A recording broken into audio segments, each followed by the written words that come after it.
I'm with Naomi Kahn from Regavim. Now, Naomi, what is Regavim? Regavim is an Israeli non-government organization. It was established in 2006, and we are dedicated to preserving Israel's resources. First and foremost is the most basic and the most contested and the most valuable resource, and that is the land itself. So we have become recognized experts in everything that has to do with preservation of Israel's land resources against all sorts of violations, illegal construction and illegal use in general, the legal status of the land, how best to preserve Israel's land reserves for future generations, and how to make good policy decisions having to do with the use of Israel's land resources. And who is committing these violations? Well, unfortunately, everybody. What we have focused on is the lack of parity, the lack of universal enforcement against land use violations because of the political situation in Israel. So, for example, there's massive illegal construction in the north of the country that has gone unaddressed because it's carried out in certain communities, the Druze community and the Arab sector in the north of the country. In the south, we have a different reality, but the same situation on the ground, and that is that Israeli Bedouin who have land claims, and those claims have never been resolved. That's causing massive waste of Israel's only available land reserves. 80% of Israel's available land for development and growth is in the Negev, and the Negev is being swallowed up by illegal construction, and there's no effective enforcement. There's actually no Israeli policy that is addressing that. So we've been battling the lack of policy and the lack of enforcement for over a decade down in the south.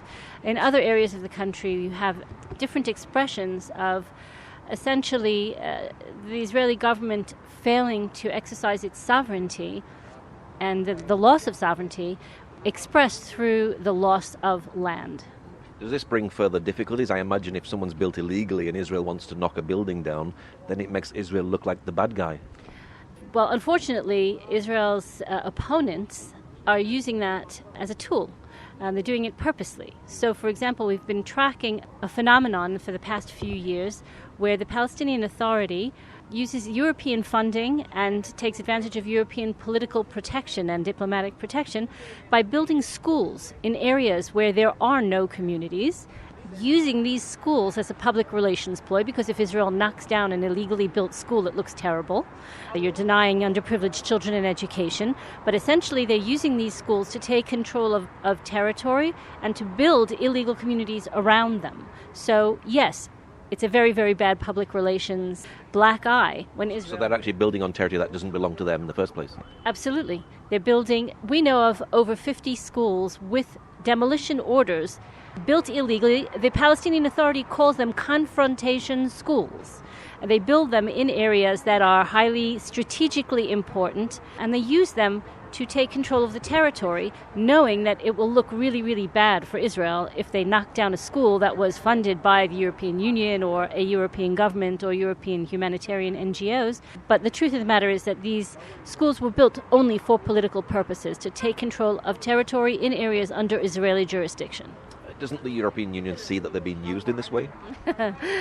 I think the European Union is complicit. The European Union says loudly, clearly, and over the course of years that they support Palestinian statehood. What they don't realize is that undermining the Oslo Accords, which is international law since nothing else has superseded it, undermining these agreements and creating facts on the ground in support of Palestinian statehood is essentially encouraging the Palestinians not to negotiate, and is creating a situation on the ground that becomes so complex that you can't reach a negotiated resolution for territorial division, because they're creating an intertwined mess that will be impossible to divide cleanly. So the European Union is being used, it is using them, and it is up to its neck in politics. It's violating its own charter, it's violating the agreements to which it is a signatory, and it's violating what we call customary international law and the Geneva Conventions by undermining Israeli sovereignty and ignoring the jurisdiction of the Israeli civil administration in these areas. So we've been trying to fight against that, and we're about to launch a major campaign against these illegal schools in particular. Is there a lot of empty land around? There isn't a lot of land, period. Israel's a very, very small country. When we talk in terms of international concepts of space, I think it's very, very hard for people who've never been in Israel to realize how small it is, to understand really what the proximity is. I, for example, live in a community that is equidistant between Jerusalem and Ramallah, but I can walk practically to either one in an hour and a half, an hour. So an hour's walk in either direction, and I'm either in Ramallah or Jerusalem. It's a very, very small country. Area C, it's really small. All of Judea and Samaria, which is the most hotly contested and politicized of all of these issues.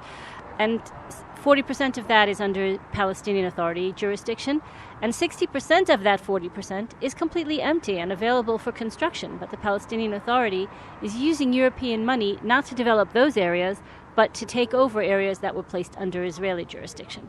So it's a game. It's all called humanitarian aid, but it's creating humanitarian hardship, and it is all politically motivated.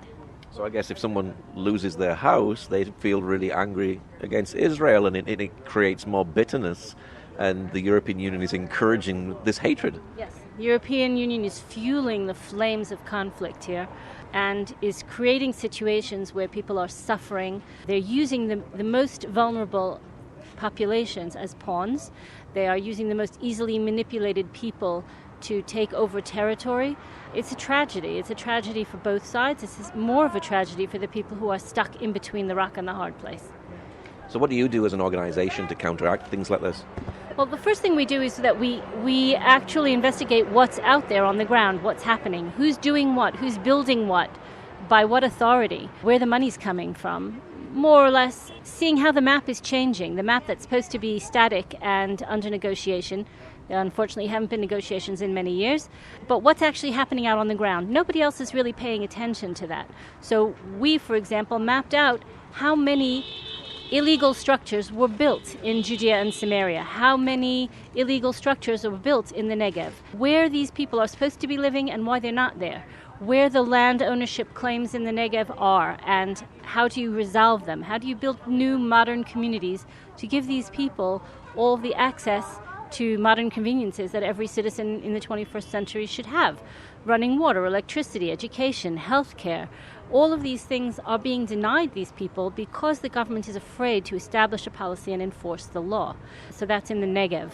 And in Judea and Samaria, we've mapped out 60,000 illegal structures built in Area C in strategic locations.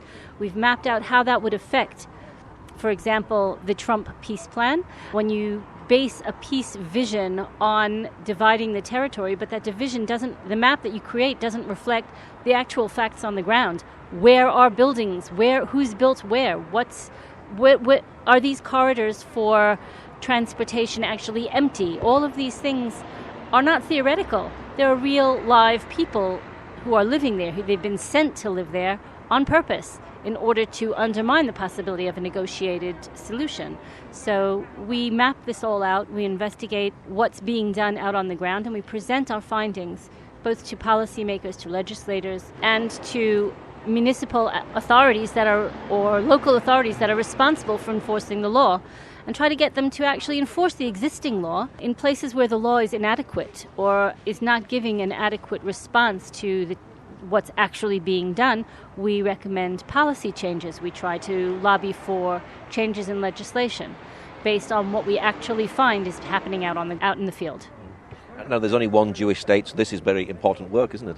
Yes, I believe it is very important. It's important for the future of the Jewish state and the Jewish people, and I think it's also important in general because it's a very small, singular place, but it is at the focal point, I think, of world events in so many ways. The future and the peace and prosperity and progress of the entire Middle East really depends on this. As we've seen recently, it takes bold moves to actually circumvent these problems and try to make any progress whatsoever. We want these issues to be resolved peacefully, and we want them to be resolved so that there is a better future for our children and for the children of the entire region. Is there agricultural crime as well? Absolutely. So one of the tactics that's being used to take over land is the exploitation of a loophole in the law. The law that's in force in Judea and Samaria is, believe it or not, Ottoman land law, which was abolished everywhere else in the world 100 years ago because it's so anachronistic, it's outdated, has things about it that simply don't jibe with modern sensibilities. For example, women aren't allowed to own property, or they're not allowed to inherit or to bequeath property. If you use a piece of land, even if it's not yours, you can claim rights to it. It encourages all sorts of behaviors that the modern world cannot live with. So this is the law that is in force in Judea and Samaria, and it's the law that is being enforced by Israel's courts. And one of the strangest parts of the law is this issue of squatting, that if you take a piece of land and use it for agricultural purposes for a certain amount of time and no one objects, then it becomes yours. You can claim rights to it.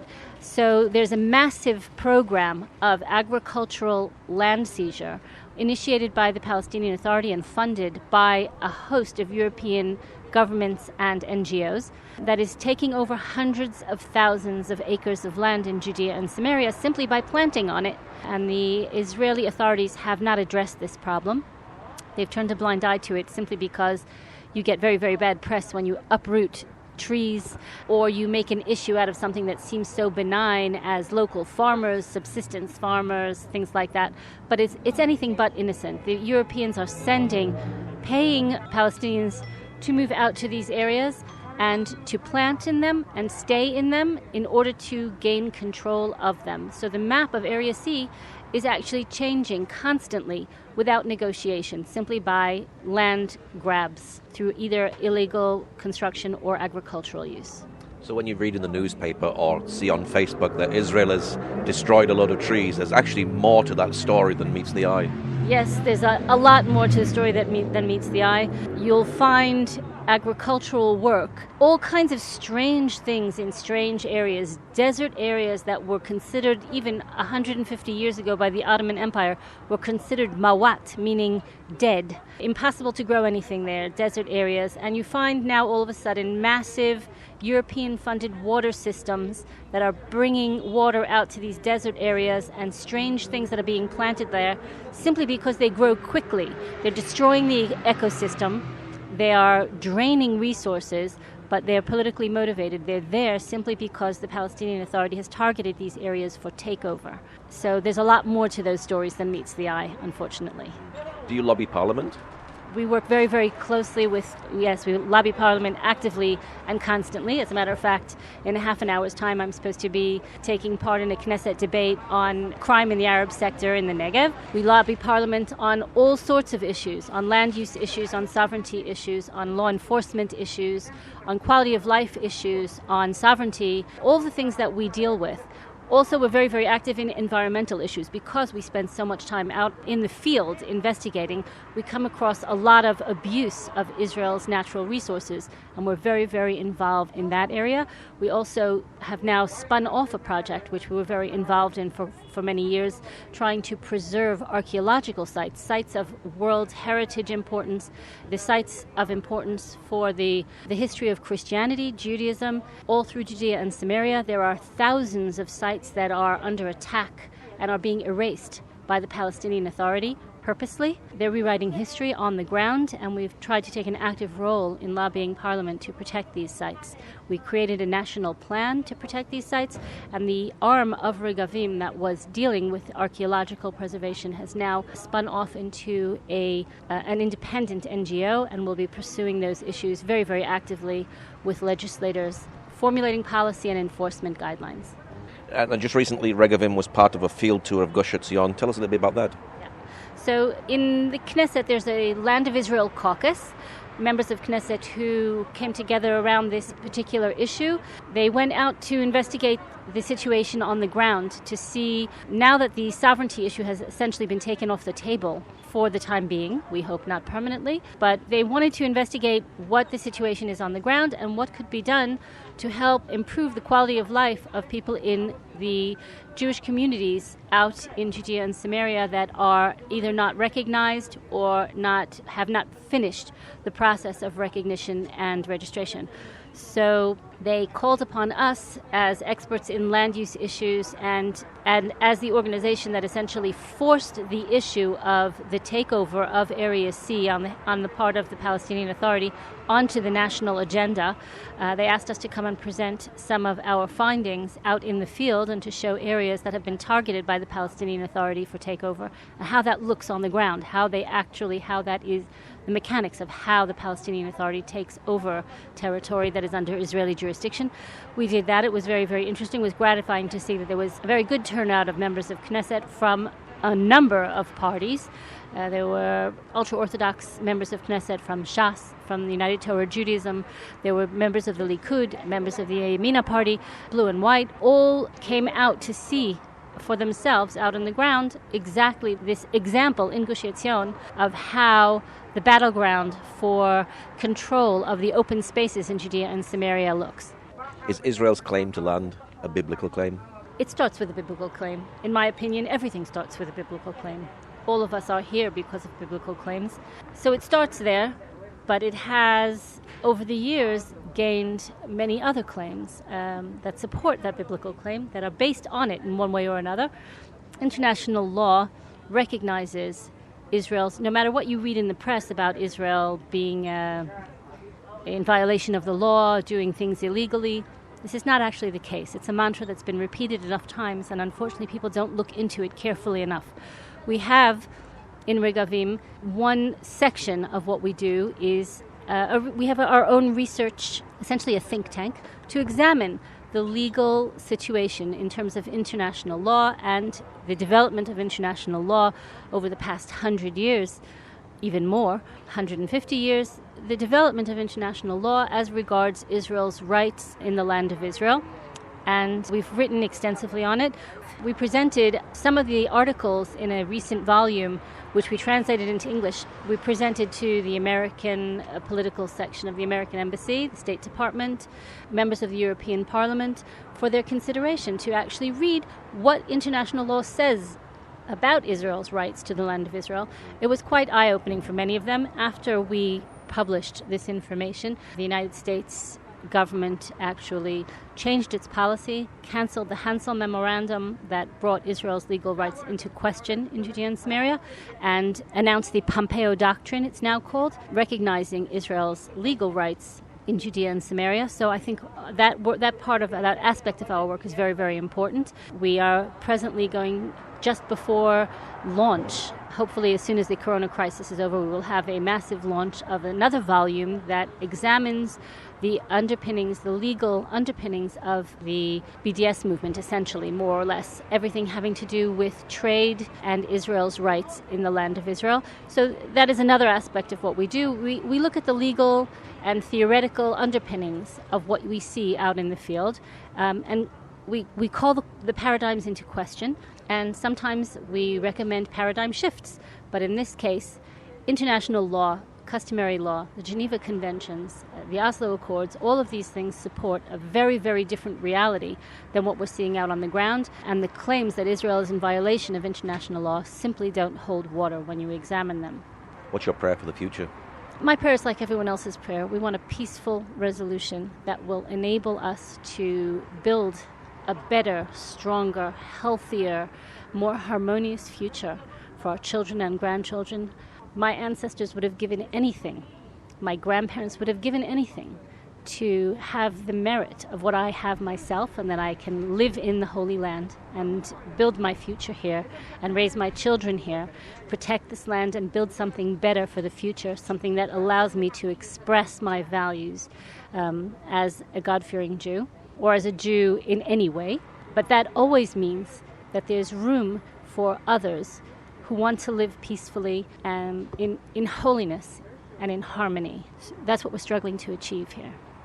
Do you have a Facebook page for people who'd like to know more? What's your Facebook page? We have a very, very active Facebook page in English. It's called Regavim. Regavim. We have a website. We're actually just running now a beta for an all-new revamped website, so hopefully that will be up in the next few days. We're also on Twitter and on Instagram, but our Facebook page is really the place where we daily, at least once a day, sometimes twice a day, update our followers, and we have thousands of them, and welcome more. We update them on events out in the field, on issues that are coming up, on successes, on things that need more attention, sometimes calls to action, letter writing campaigns, cases that are coming up in the court. And it's also a forum for civilized discussion and debate. We don't censor out dissenting opinions. We welcome respectful conversation, and our Facebook page is a very, very active forum for that sort of thing. So look for us. Okay, Naomi, thank you very much. Thank you.